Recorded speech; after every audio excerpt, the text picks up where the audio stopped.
MCJ Sports. Hey, what's up guys, and welcome back to MCJ Sports. My name is Marco. In today's video, I'm going to be predicting the winner of every Power 5 college football conference.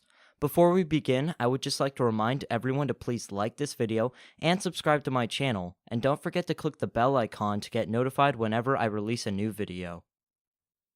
First up in the Pac-12, I have the Washington Huskies winning. They return quarterback Browning and running back Myles Gaskin, and Chris Peterson is still the head coach. Overall, this team is probably the best in the Pac-12 and should not have a lot of competition in the North. Stanford and Bryce Love will not be good enough to challenge them, and Oregon is no longer a threat. Also, Washington State really isn't that good without Luke Falk at quarterback. In the South, they will face USC in the Pac-12 championship game and defeat them. In the Big 12, I have the Oklahoma Sooners winning. Even though they lost quarterback Baker Mayfield, offensive lineman Orlando Brown, running back Marquez Flowers, tight end Mark Andrews, and linebacker Obo Okoronkwo, they still have plenty of talent like Kyler Murray, Marquise Brown, CeeDee Lamb, Rodney Anderson, and Trey Sermon. Looking at the rest of the conference, Oklahoma State no longer poses a threat as they lost Mason Rudolph at quarterback and Nate Washington at wide receiver. Texas and Tom Herman are still not good enough and still a few years away. Meanwhile, West Virginia and TCU are not good enough to pose a threat to the Oklahoma Sooners. Meanwhile, in the Big Ten, I have the Michigan State Spartans winning. They had one of the quietest 10-win seasons you will ever see, and they are also returning 9 starters on offense.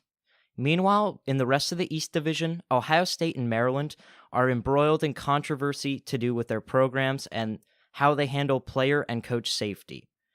Also, Penn State lost plenty of players to the NFL draft, including Gesicki, Barkley, and Hamilton on offense, and Apke, Allen, Campbell, and Captain Kabenda on defense. Michigan and Harbaugh continue to fail and are unable to win the big games when it really matters.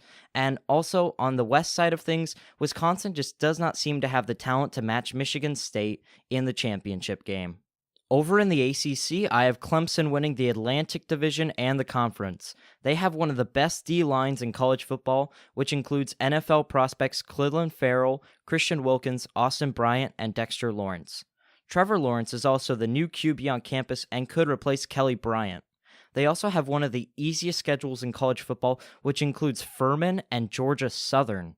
And looking at the rest of the Atlantic Division, Louisville will no doubt take a step back without quarterback Lamar Jackson, and Florida State will be in an enormous transition period with Willie Taggart taking over as head coach. Then, in the Coastal, I have Miami winning that division, but losing to Clemson in the ACC championship game.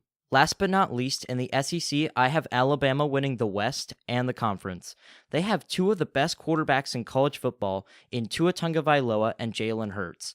Tua Tagovailoa is more of the passing quarterback who can still run, and Jalen Hurts is the opposite.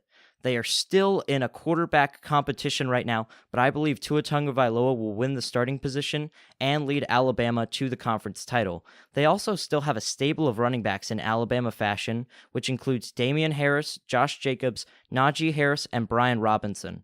On defense, they have stars like Raekwon Davis and Mack Wilson, and they still have one of the best receiving corps and offensive lines in college football. This team continues to restock year after year under Saban. They also have one of the easiest schedules in college football, which includes Louisiana Lafayette and Arkansas State. In the East, I have the Georgia Bulldogs winning that division, but ultimately falling to the Tide in the SEC championship game.